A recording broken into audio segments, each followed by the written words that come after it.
And now, it's time for another Dice Tower review with Tom Vasel.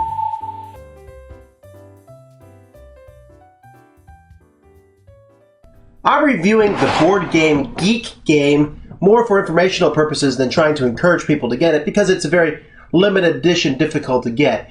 This is a game that is made, the theme of it is a website, Boardgamegeek.com, which is the largest English-speaking board game site on the internet. And on the outside of the box, you can see all these little avatars of different people who are on the site. In fact, mine is included on here. Inside the box, you see comments about the game. But the game is made about a board game website. The game itself, players are controlling different board game companies and trying to sell games and then buy games. What's it like? Well, let me show you. Here's the board for the game itself, and it's almost like a meta game. If you look carefully at, for example, one of the stores here, you can look and you can see all the different games in the store. I see Le Havre and Cosmic Encounter and Zularedo and La Chita and Industrial Waste, and there's more games in the background. And even this gentleman here, he's a character from Power Grid.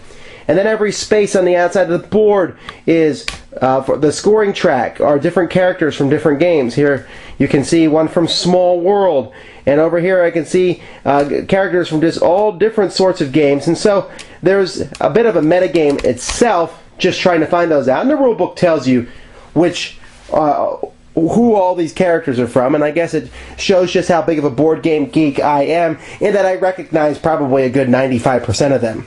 But, as I said before, each player is going to take a shield, and this shield shows a specific company, a real-life company, and you are going to control that company. Basically, it's what color you are, because there's no difference between the different companies.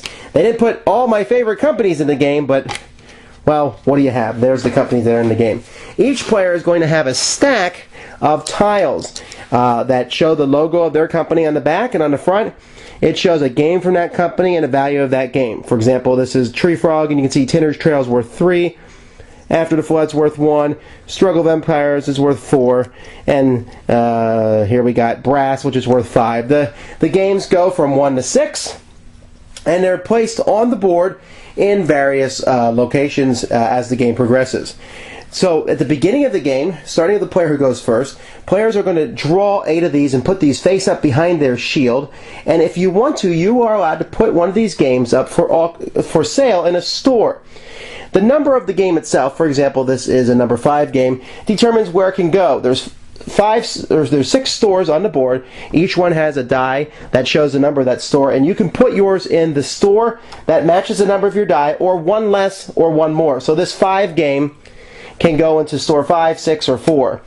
3 game can go into store 2, 3, or 4. And you can put them in any row you want, although you'll usually put them in the bottom row. You also have a couple of blank tiles. These are basically just put out as bluff tiles. Then once all the tiles are placed on the board, and you have to play with at least 3 players for this to work at all.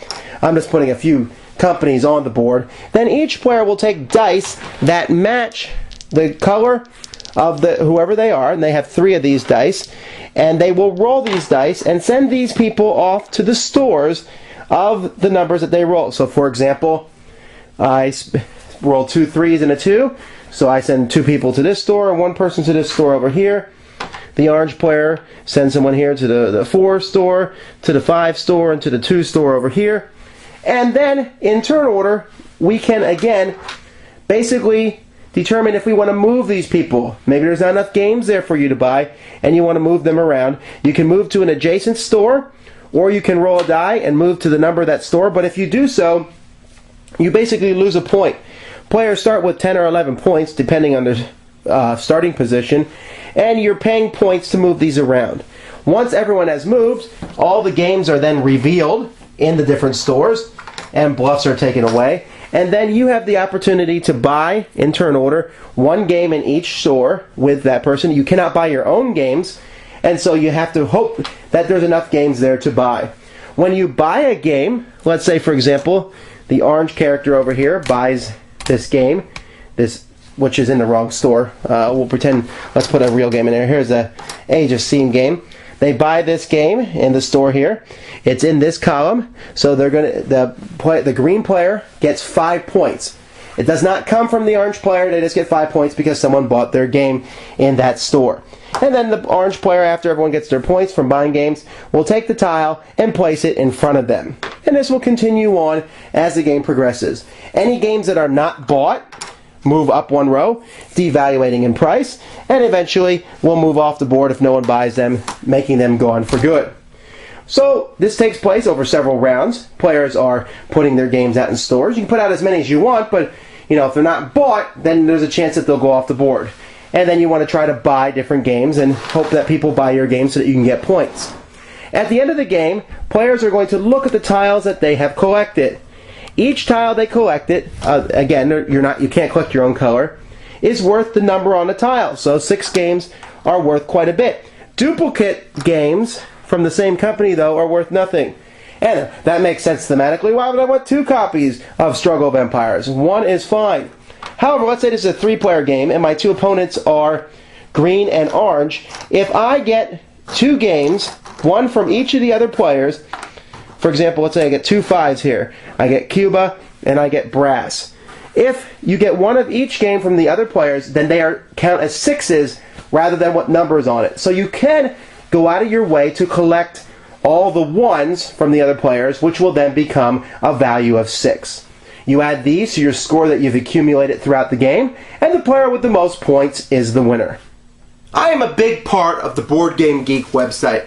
I was very interested when I heard this game being talked about, and it was very easy for me to go and pick up a copy of this. I was pleased to purchase it, have my quote that I said about the website, and it's kind of almost a piece of memorabilia rather than a game itself, but it is a game, and that's what I'm interested in talking about. Is the game good? Well, I'm going to sit here and say basically I think the game is okay. It's not bad. It's light, and there's some interesting tactics. You put games out. When you're buying games in a store, if you put your dice out in the right order, you can actually keep someone else from buying a game that turn. There's some strategy. I always try to get as many low numbers as I can because I figure fewer people will go for those, and then they're all worth a value of 6 if I can collect the whole set. But for the most part, it doesn't have a lot of tension to me. There's not a whole lot of difficult decisions that are made in the game. It's more of a light, fun game, and I get more enjoyment out of looking at all the games and talking about the different games that we're buying as the game goes by.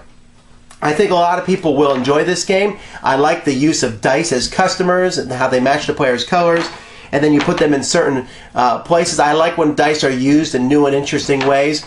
But other than that, like I said, the game is merely okay. It's the theme that makes it transcend and make it add to my collection.